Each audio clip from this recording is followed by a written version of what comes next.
Hey horror fam, welcome back. I'm Tashina and welcome to my dark dive. Now listen, last week's watch list was so unhinged. It's like I accidentally created the most traumatizing mini film festival of my life. So let's get into these movies I watched and the moments where I'm sitting on my bed and asking, why would you do this on camera? Alright, so the first movie on my watch list was Garden of Eden. This is actually a 2025 movie. This movie got released on video on demand in June. I want to say June 16th, but now you can watch it on Prime. And this movie had me fooled. Like, I thought I was watching some soft, artsy, spiritual horror. Baby, no. This movie shifted from beautiful garden vibes to biblical nightmare fueled real quick. Fast in a hurry. There's this scene, and if you have watched it or if you're going to watch it, you will know the scene I am talking about. When they reveal the truth about the garden, my jaw literally dropped. I was like, what the hell? And I've watched a lot of horror movies in my life, and I don't get shocked easily. And the ending of this movie shocked me. It's haunting. It's gorgeous. It's so messed up in a calm, peaceful way. And that's the most dangerous kind of horror movies. The next one I watched was Birthright. This is also a 2025 movie. I believe this was released on video on demand too, but it's on Prime. So Birthright had me clutching my imaginary pearls. This movie is a mix of like ritual horror and bloodline trauma.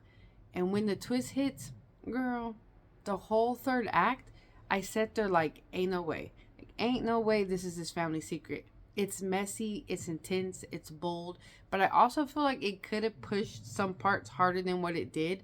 But it was just visually good. It was visually good. It had its like gross moments, but it was a good movie.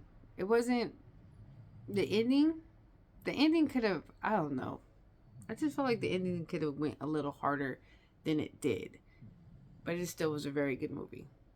Next up, I watched a 2012 season in House. Now this one was hard to watch. This is about a trapped girl navigating the walls of a human trafficking house.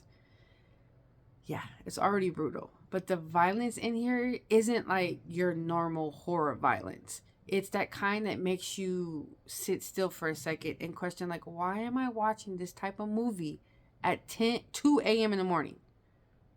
The sound design alone had me uncomfortable. It was grimy, it was disturbing, and was unforgettable. Now, who's watching Oliver? This was in 2018. Now listen. Who's watching Oliver is the true definition of this movie needs therapy. It's awkward.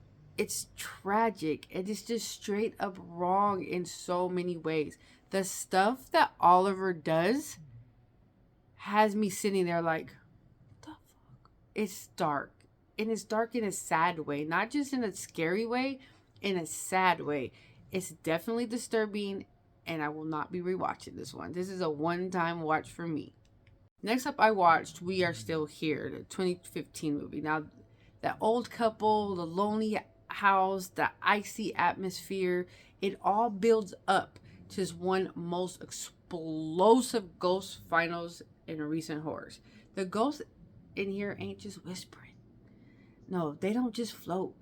They attack. And this one of those movies where the ending is so intense, it's like, it feels like you're watching a whole different film from what it started off as. Last but not least, Lost Joy. This is also a 2025 movie. I've been watching a lot of 2025 movies. I believe this was released in video on demand as well. Now this one caught me off guard. It's depressing, it's emotional, and then out of nowhere, it just hits you with violence that feels real. Not movie violence, not over the top. It's just real violence. The kind that leaves you staring at a blank screen when it's over. I wasn't ready at all. It was bleak, but in a way that makes you think long after the credits. And the twist, I'm usually very good at figuring out movies, but I did not see this twist coming at all. All right, so that was my last week's horror movies that I watched, and apparently became my last week of peace because these movies had me stressed out.